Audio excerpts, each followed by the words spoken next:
মানুষের কর্তব্য হবে আমরা পবিত্র কোরআন এবং সহিহ হাদিসের অনুসরণ করব এবং ভ্রান্ত পথ থেকে বিরত থাকবো। কারণ আমরা আল্লাহকে যে বলি ইহদিনাস সিরাতাল মুস্তাকিম, হে আমার প্রতিপালক আপনি আমাকে সরল সঠিক পথে নিয়ে যান, আমরা এমন পথে চলতে চাই না যে পথ চলতে চলতে আল্লাহ জাহান্নামে চলে গিয়েছে, ভ্রান্ত পথে চলে গেছে, বিদাতি পথে চলে গেছে, এই পথে আমরা চলতে চাই না। আমরা সর্বদা সঠিক সরল পথে চলার আমরা চেষ্টা করি।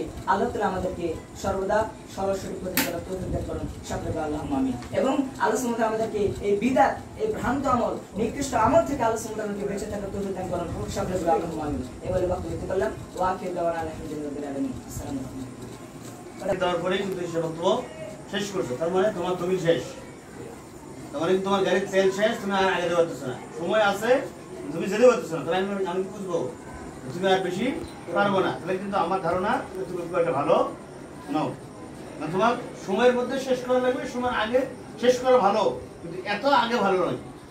বুঝতে পারছি সবাই, সবার জন্য কিন্তু প্রযোজ্য।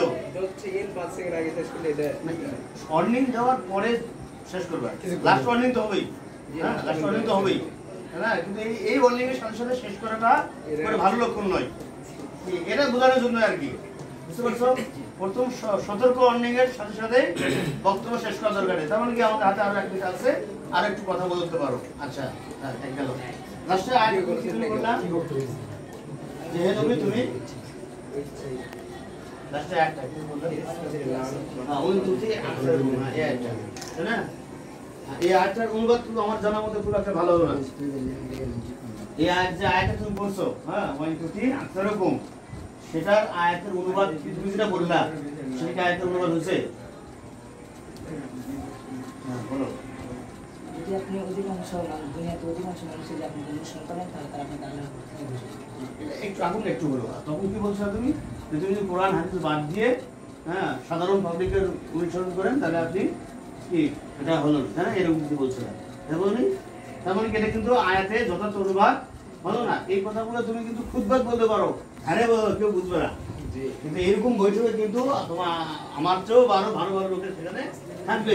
তুমি আয়াত করবে একটা আর অনুবাদ আরেকটা করবে, অবশ্যই এটা ধরে করবে, এটা কিন্তু মারাত্মক ভুল, তাই না? আয়াত করবে একটা, অনুবাদ তোমার একটা করবে, এটা কিন্তু মারাত্মক ভুল, ঠিক আছে? এটা ভুল। আচ্ছা তারপরে তোমার বলে আসি, তুমি একটু সম্বোধন তোমার হয় নাই, সম্বোধনটা তুমি করনি, কিন্তু সেটা অবশ্যই আজকে করবা। তারপরে একটা বিষয় পরিস্থিতি, হ্যাঁ বিষয়টা বেদাত সম্পর্কে, বেদাতটা কি জিনিস, বেদাতটা কাকে বলে, হ্যাঁ বেদাতটা কি, বেদাতের পরিণাম কি, বেদাত করলে কি হয়, বেদাত মানে কোন আমলগুলোকে বেদাত বলা হয়, এইরকম বিষয়ে একটা কি কনসেপ্ট তুমি দিতে পারো নাই।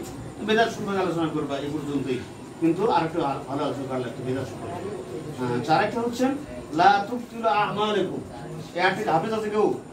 আতিউল্লাহ ওয়া আতিউর রাসূল ওয়া লা তুবতিলু আমালাকুম, তার মানে কি তোমরা আল্লাহর আনুগত্য করো, রাসূলের আনুগত্য করো এবং আমলকে বাতিল করো না, বাতিল করো না।